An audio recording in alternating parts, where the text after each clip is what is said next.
To continue. Rita Chakrabarti, BBC News, Leeds.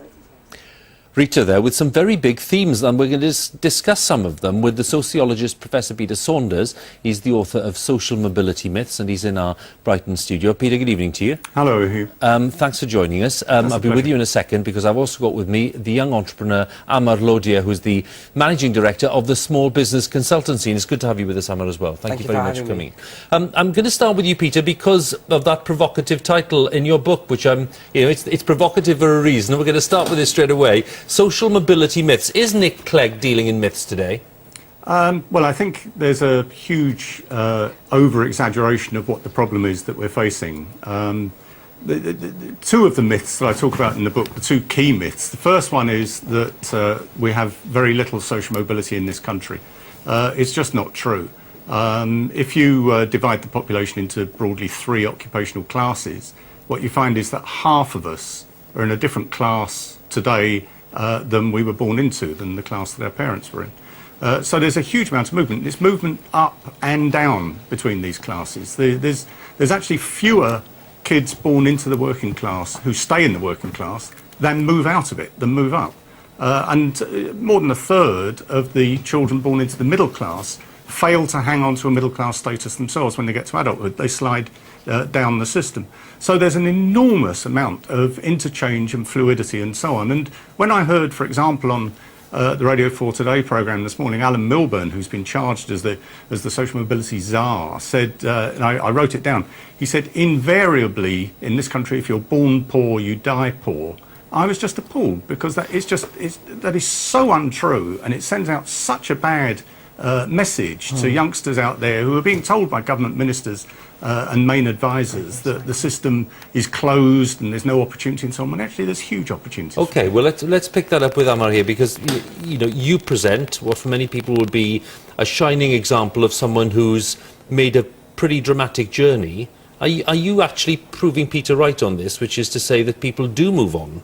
Well, from my point of view, running an entrepreneur-led social enterprise that empowers people through enterprise, especially young people from marginalised backgrounds, to set up their own businesses and create their own opportunities, where obviously this is what Nick Clegg's talking about today, is actually giving people more opportunities to kind of branch out and kind of merge with successful people.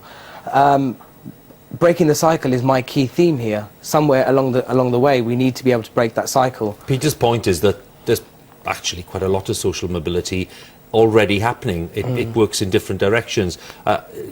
Do you think he's overstating that? Do you think that social mobility is nowhere near where it should be? Well, I think social mobility is really about empowering people through motivation, raising their aspirations, and it's a much more wider argument than what's been discussed today, just about internships and jobs. There's a whole raft of different arguments here around social mobility. On the question of principle, and I'll ask you both about this, Peter, I'll come to you in a second.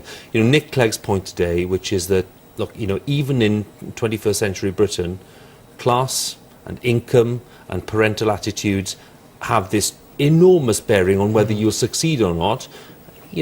Clearly there are different issues at play as well in terms of aspirations and your own motivation. Well, I think for me, having come from a marginalised background, having been a young offender, having been someone who's dabbled in substance misuse, I got kicked out of school when I was 17 and left home when I was 17 as well.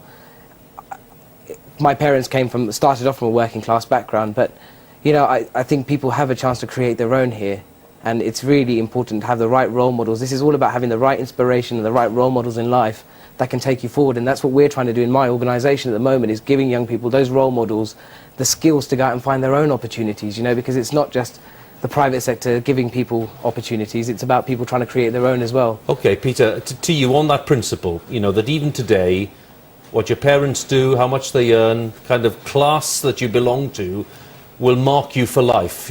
Well, that's essentially the case, isn't it? Yeah, well, no, it's not the case. I mean, with the exception possibly of some kids born into terrible backgrounds right at the bottom of our society, where I think they have got insurmountable obstacles to climb, largely as a result of very bad parenting, but we're talking about a very small number of households there. For the rest of us, it's not true. I think I've looked at research that was done. There's a wonderful study that's been running in this country of 17,000 kids all born in 1 week in 1958.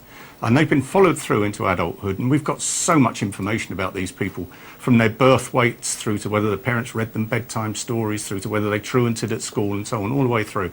Now, if you analyse all of that, hundreds of variables, and you stick them all into a great big model and you turn the handle, what comes out is that the key predictor of where those people end up in terms of their occupational success or failure is their ability, measured by a simple ability test at the age of 11. And the second factor, which is where I would back up what Amar's been saying, second most important factor is motivation. Now, so it's aspiration and motivation and it's talent. And if you've got those two, then with very few exceptions, really, you won't necessarily get right to the top. I'm not denying that social advantages and disadvantages play a role here. But you're unlikely to fail. If you've got talent and you've got motivation in this society today, there is plenty of opportunity there for you to go out and make the most of it. OK, Peter, thank you. Amar, just a sentence on that. I suppose you'd agree with that. Yeah, it's all very about much. motivation. And I think the most important thing here is about nurturing the talent. You know, the government need to support social enterprises like ours, give us incentives to make this social mobility happen, because we're the ones on the ground delivering it. It's nice to have the vision, it's great to have the idea, but empower people on the ground to go and deliver it. OK, Amar, Peter, thank you very, very much indeed, both of you, for coming and talking to us. Thank you very much.